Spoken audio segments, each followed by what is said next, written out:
अध्याय 4 संज्ञा नाउन। पढ़िए और समझिए।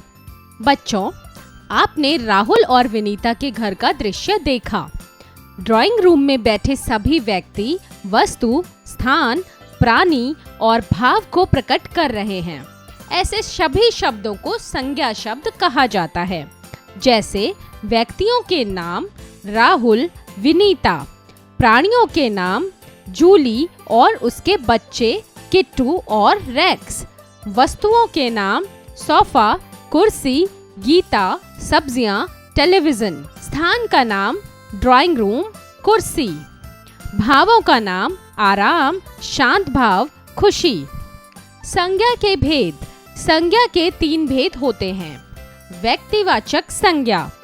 एपीजे अब्दुल कलाम, लाल किला, जवाहरलाल नेहरू।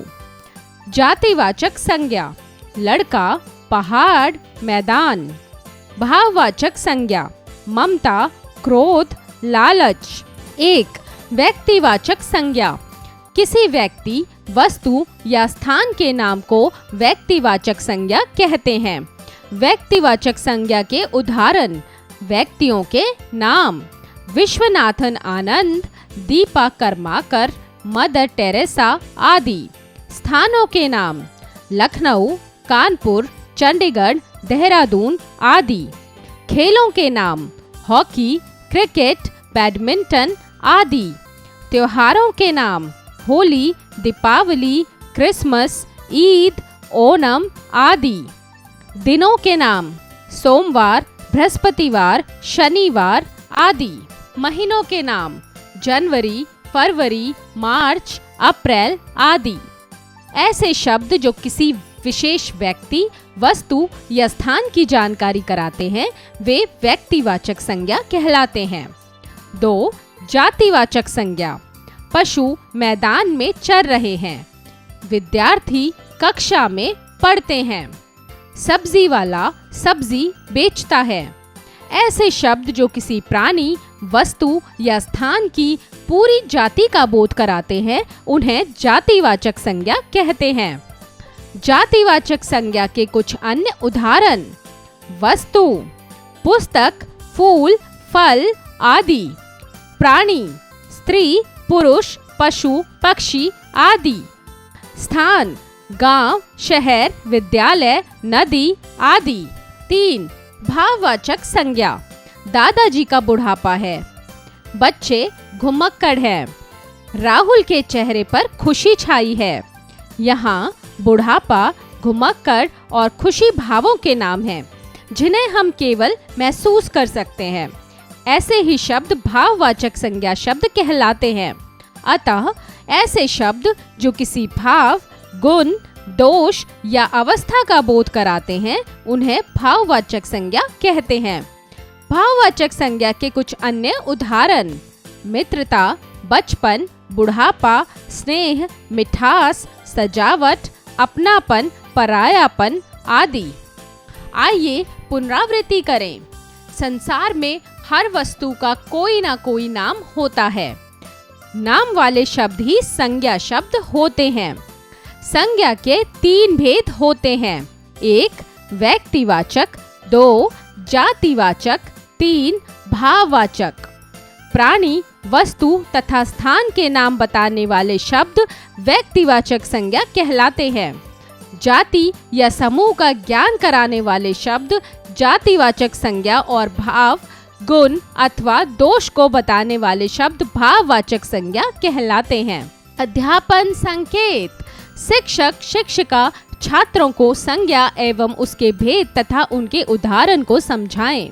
अभ्यास कार्य, मौखिक कार्य, स्पीकिंग स्किल्स। दिए गए प्रश्नों के उत्तर बताइए। क. संज्ञा से आप क्या समझते हैं? उत्तर: वे शब्द जो किसी प्राणी, वस्तु, स्थान अथवा भाव आदि को प्रकट करे संज्ञा शब्द कहलाते हैं। ख. संज्ञा के कितने भेद होते हैं? नाम बताइए। उत्तर: संज्ञा के 3 भेद होते हैं। व्यक्तिवाचक, जातिवाचक और भाववाचक संज्ञा। ग. भाववाचक संज्ञा की क्या विशेषता होती है? उत्तर: भाववाचक संज्ञा में किसी के गुण दोषों को बताया जाता है। लेखन कार्य राइटिंग स्किल्स। 1. दिए गए प्रश्नों के उत्तर लिखिए। क. संज्ञा के भेदों को उदाहरण द्वारा स्पष्ट कीजिए। उत्तर: व्यक्तिवाचक संज्ञा लाल किला, ताजमहल। जातिवाचक संज्ञा सैनिक, वकील। भाववाचक संज्ञा मित्रता, बुढ़ापा। ख. किसी प्राणी, व्यक्ति या वस्तु के नाम को क्या कहा जाता है? उत्तर: संज्ञा। ग. जातिवाचक संज्ञा किसे कहते हैं? लिखिए। उत्तर: ऐसे शब्द जो किसी प्राणी, स्थान, वस्तु आदि की पूरी जाति का बोध करवाएं, वह जातिवाचक संज्ञा है। 2.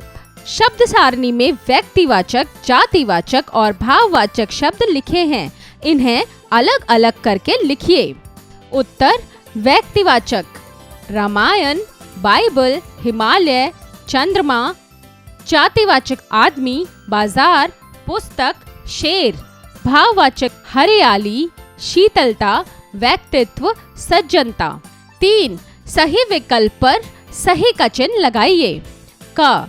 राकेश, रोजी व प्रतीक शब्द हैं संज्ञा के, सर्वनाम के, क्रिया के, इनमें से कोई नहीं। उत्तर: संज्ञा के। ख. रोटी शब्द कौन सी संज्ञा है?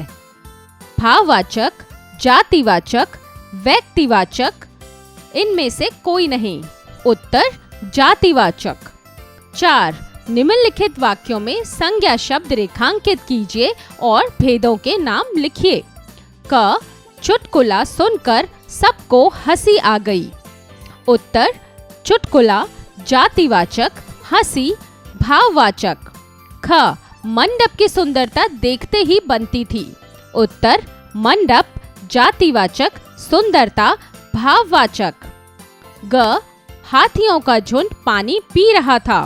उत्तर: हाथियों का झुंड जातिवाचक। 5. नीचे लिखे शब्दों में से भाववाचक संज्ञा पर सही का निशान लगाइए। उत्तर: निजत्व, शत्रुता, चुराना। सोचें विचारें, क्रिटिकल थिंकिंग। 6. हिंदी भाषा में नाम लेने वाले शब्दों को संज्ञा कहा जाता है, तो संज्ञा शब्दों को अंग्रेजी भाषा में क्या कहेंगे? सोचकर बताइए। उत्तर स्वयं करें। खेल खेल में, क्रिएटिव थिंकिंग। 7. नीचे बनी वर्ग पहेली में संज्ञा शब्दों पर घेरा बनाइए और नीचे उचित स्थान पर लिखिए। उत्तर स्वयं करें। प्रेरणादायक मूल्य। नाम कमाने में समय लगता है, जबकि नाम गंवाने में नहीं, इसलिए अच्छे काम करने से बड़ा नाम होता है।